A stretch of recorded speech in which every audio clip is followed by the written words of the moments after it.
بھی عملی ہے، بالکل سیکھنا چاہیے۔ ٹھیک ہے، زیادہ لوگ یہ کرتے ہیں کہ وہ 20ویں روزے کی شام کو نا مغرب سے پہلے مسجد میں آ جاتے ہیں،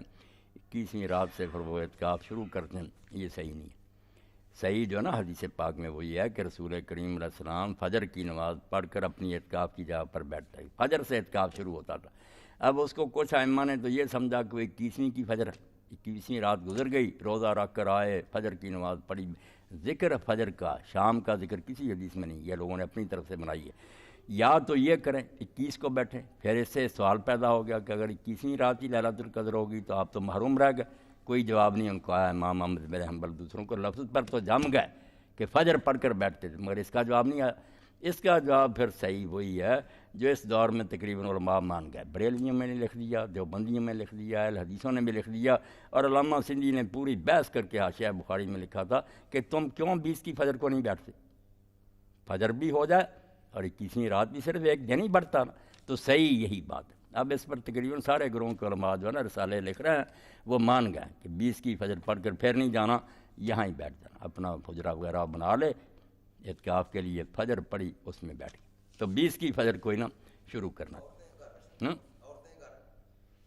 اس پر آپ ذرا واقعہ سن لیں کہ بعد میں تو ٹھیک وہ گمراہ ہو گیا، حکیم نور الدین مرزا غلام احمد قادیانی کا پہلا خلیفہ بنا نامراد، مگر پہلے وہ عالم تھا، بڑا اہل حدیث عالم تھا، مدینہ منورہ میں جا کر اس نے حدیث پڑھی، قابل آدمی تھا۔ تو وہاں جب وہ پڑھتا تھا نا تو اس نے کہا کہ ایک دن میں نے مکہ میں مولانا رحمۃ اللہ مہاجر مکی سے یہ بات کہی کہ آپ کیوں نہیں یہ بتاتے کہ 20 رمضان کی فجر کو کریں۔ جب بحث ہوئی تو انہوں نے کہا بھائی بات تو تیری ہے ٹھیک، مگر ہم دنیا کی مخالفت نہیں کرتے، سارے بیٹھتے ہیں شام کو، ہم کیا کریں، لوگ کہیں یہ نیا ہی مسئلہ نکالا، ڈر گئے۔ مگر وہ کہتے ہیں انہی دنوں میں جو ہمارے استاد تھے نا مدینہ منورہ میں، وہ بھی ہجرت کر کے گئے تھے، بڑے عالم تھے، عبد الغنی مجدی رحمۃ اللہ علیہ، وہ تشریف لائے، انہوں نے درس دیا، لوگوں نے سوال کیا تو انہوں نے حوالے بھی بہت دیے کہ فلاں عالم نے بھی یہ لکھا 20 کا۔ تو میں نے کہا مولانا رحمۃ اللہ آپ ڈر گئے، مجدی صاحب نے ڈنکی کی چوٹ اعلان کیا، کیا بگڑ گیا ان کا مسئلہ جب پتہ چل جائے کیوں نہیں آپ لوگ بتاتے، اس میں کیا نقصان ہے کہ ایک دن اور بڑھ جائے گا، اچھی بات، 20 کی فجر کی نماز پڑھ کر حافظ صاحب بیٹھ جانا چاہیے، بالکل صحیح ہے۔ یہ مولانا نذیر احمد صاحب نے مرحوم نے اللہ رحمت فرمایا جو مشکات کی شرح لکھی اس میں بھی اعتراف کیا کہ صحیح حل تو اس حدیث کا یہی ہے۔ اور مولانا تقی عثمانی صاحب نے بھی ذکر کیا اعلیٰ السنن میں کہ 20 کی فجر کے علاوہ اس حدیث کا کوئی حل نہیں سمجھ میں آتا کہ فجر پڑھ کر بیٹھتے تھے ظہر، شام کا تو کہیں ذکر ہی نہیں آتا، جو کہتے ہیں شام کو آج کہیں نہیں لکھا کہ رات وہاں ہونے گزاری، اپنی طرف سے گھٹتے ہیں، وہاں تو صرف اتنا ہی ہے کہ آپ فجر کی نماز پڑھ کر اعتکاف کی جا بیٹھتے، یا وہ 21 کی لے لو، 21 کی رات گم کر لو، یا 20 کی بیٹھ جاؤ تاکہ آرام سے سارے مسئلے حل ہو۔ نہیں آخری اشرائی ہے، مگر اس کے ساتھ سے نا مقدمے جیسے وہ شام کو آ جاتے ہیں نا، یہ شام کی بجائے ایک دن پورا پہلے یہ مقدمہ سمجھیں تیاری، جیسے وضو کر لیتے ہیں نماز کی۔ جی اس دور میں پھر کیا کریں، امام ابو حنیفہ ان کے ساتھ جو دوسرے لوگ کہتے تھے کہ عورتوں کو گھروں میں بیٹھنا چاہیے، اس دور میں جب حافظ صاحب انہوں نے حالات خراب دیکھے، اب تو بہت قیامت آئی ہوئی ہے، اس لیے اگر کسی مسجد میں اچھا انتظام ہے، پردہ ہے، پانی وغیرہ، تو کوئی خطرہ نہیں، بیٹھیں مسجدوں میں، مگر اگر گھر میں بھی بیٹھ جائیں تو کوئی بات، وہ بھی نیک لوگوں کی رائے ہے، ثواب لے لیں، ایسی کوئی بات۔ ایک عالم تشریف لائے، اب کتابیں بھی لکھی انہوں نے، غلام مصطفیٰ ظہیر تازہ لکھی ہے، زبیر علی ظہیر اہل حدیث ہیں، تو میرے پاس لے آئے عبد المنان راسخ، انہوں نے بیٹھتے ہی بدتمیزی ایسی کی کہ عبد المنان نے بھی توبہ کی اور معافی مانگی، بعد میں وہ بھی بعد میں کہتے ہیں پچھتاتا رہا، بیٹھتے اس نے امام ابو حنیفہ رحمۃ اللہ علیہ کو گالیاں دیں جو میں بیان ہی نہیں کر سکتا۔ میں نے کہا یار ایسے آدمی کو لائے تھے، اختلاف ہو سکتا، آدمی کہہ سکتا ان کی ایسی بےہودگی۔ اس نے ایک رسالہ لکھا تھا اعتکاف پر کہ اعتکاف صرف مسجد میں ہوتا، عورتیں نہیں بیٹھیں، اس میں ایک روایت لکھی کہ اماں عائشہ رضی اللہ تعالیٰ عنہ بیٹھی تھی، اب اس میں بریکٹ میں لکھا ہوتا مسجد میں خود خطوط بدانی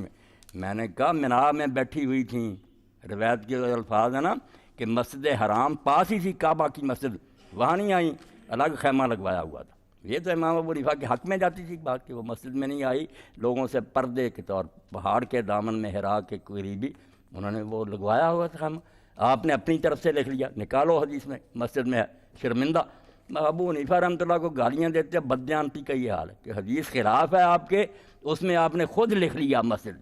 اب بھی ہے وہ سرگودا میں کتاب میں لکھتا، تو ایسے علم کی بنا پر نیک لوگوں کے دامن کو نہیں پھاڑنا چاہیے کہ علم ایسا اور خواہ مخواہ اعتراض کرتا رہے۔ ہم مانتے ہیں کہ کوئی شخص اللہ کے رسول کے علاوہ ایسا نہیں کہ وہ معصوم، مگر یہ تو نہیں کہ خواہ مخواہ وہ لوگ عزت پا گئے۔ مشرق مغرب تک اگر عالم محدث مفسر چلے آ رہے ہیں حنفی اور شافعی تو بیوقوف ہے سارے،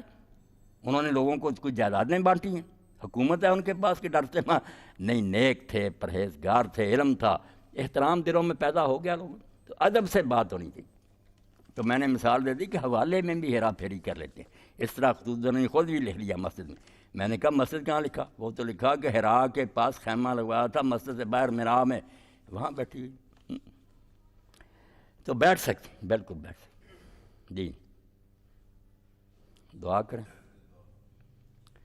الحمدللہ رب العالمین والصلاة والسلام علی رسولہ الکریم سیدنا و نبینا محمد آلہ و اصحابہ اجمعین۔ اللہم اعنا علی صیام رمضان و قیامہ و تلاوت القرآن فیہ، اللہم سلمہ لنا و سلمنا فیہ و تسلمہ منا فی یسر منک و عافیہ، اللہم اغفر لنا وارحمنا وعافنا واعف عنا فی الدنیا والآخرہ انک علی کل شیء قدیر، اللہم انصر الاسلام والمسلمین واخذل الکفرۃ والمشرکین، ربنا افرغ علینا صبرا وثبت اقدامنا وانصرنا علی القوم الکافرین، ربنا اغفر لنا ولاخواننا الذین سبقونا بالایمان ولا تجعل فی قلوبنا غلا للذین آمنوا ربنا انک رؤوف رحیم،